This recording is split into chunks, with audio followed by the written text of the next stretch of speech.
आज यहाँ पे आप आए हैं, आज यहाँ पे क्या कार्यक्रम? हमारे कार्यक्रम है कि जो देश में जो सोच चल रही है, जो नीति चल रही है देश के मजदूरों को ख़त्म करने के लिए, समाप्त करने के लिए, किसानों को समाप्त करने के लिए, हम दोनों मिलकर अभी हमारे दिल्ली कार्यालय में 8 घंटे मीटिंग चली है किसानों मजदूरों की।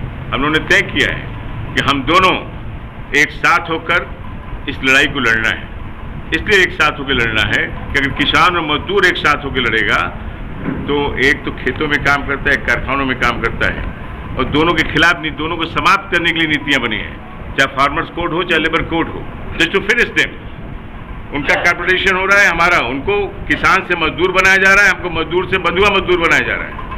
इसलिए हम पूरे देश में 15-16, आपने देखा होगा 15-16 पूरे बैंकों की फर्स्ट टाइम हड़ताल थी।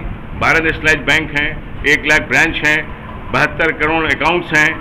अगर नेशनलाइजेशन नहीं होता, बैंक का नहीं किया गया होता हमारे पूर्व प्रधानमंत्री इंदिरा जी ने, तो क्या जीरो अकाउंट पे बिना कुछ किए खाता खुल जाता?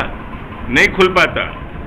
तो public sector is the bone of the country. उसको समाप्त करने का मतलब इस देश की नींव को, देश की आज़ादी को खत्म करना है। इसलिए इस देश 326 पब्लिक सेक्टर है इस देश में, सबको समाप्त करना। अभी ऑयल को समाप्त करना है। 3000 करोड़ का मुनाफा कमाया है, मुनाफा कमाने वाली कंपनियों को खत्म करना। रक्षा में जो लगी हैं कंपनियां देश की सीमाओं पे, अभी 2020 220 वर्ष 18 मार्च को हम लोगों ने मनाया है। 18 को ना मनाया, अभी 220 41 फैक्ट्रियां देश में हैं, लाखों लोग इसमें हैं। जब भी सीमा पे कोई बात आई, हमारे जवानों ने बहुत ही ईमानदारी से, जाबाजी से उसकी रक्षा की है। दिन रात काम किया, एक भी पैसा नहीं लिया। उसको भी आप किनारे लगाने पे हैं तो कैसे काम चलेगा? देश की सुरक्षा नहीं, देश की सीमाएं सुरक्षित। 130 करोड़ की जनता की सुरक्षा का मामला है। जो देना हो दीजिए, लेकिन देश की सुरक्षा तो मत हवाले कीजिए। तो ये देश का सामने बहुत बड़ा प्रश्न है। देश की आज़ादी जो देश के नेताओं ने 17 साल जेल में रह के ली है, उसको दांडी मार्च 72 सप्ताह का करके, 75 सप्ताह का करके उस देश की आज़ादी का जश्न नहीं, उसको खत्म करने की व्यवस्था है। Thank you. आज कानपुर नगर के अरमापुर आवासीय परिसर में केंद्रीय कर्मचारियों की हुई बैठक, जिसमें राष्ट्रीय सुरक्षा कर्मचारी के अध्यक्ष श्री अशोक सिंह जी मौजूद रहे व केंद्रीय कर्मचारी हजारों की संख्या में भी मौजूद रहे। अशोक जी ने बताया कि जो मजदूर का हक है वह उसे मिलना चाहिए, क्योंकि वो एक मजदूर ही है। उसके खून पसीने से मिश्रित श्रम से ही देश चलता है।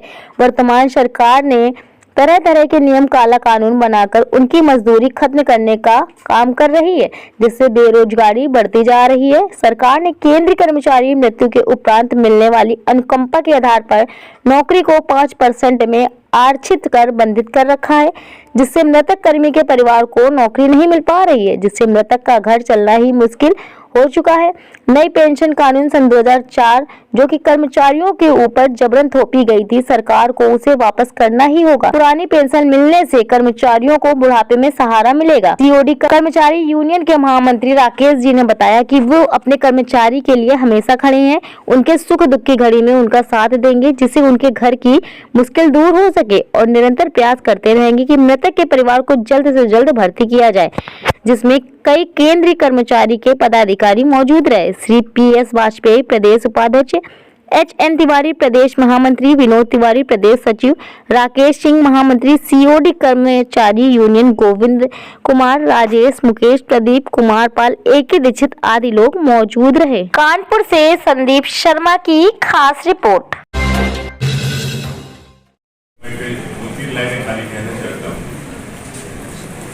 जिंदाबाद का नारा लगाए। हम जिंदा है कि ये सरकार इस देश के कामगारों को, इस देश की मेहनत कशों को, इस देश के किसानों को, इस देश की जनता को, गरीब जनता को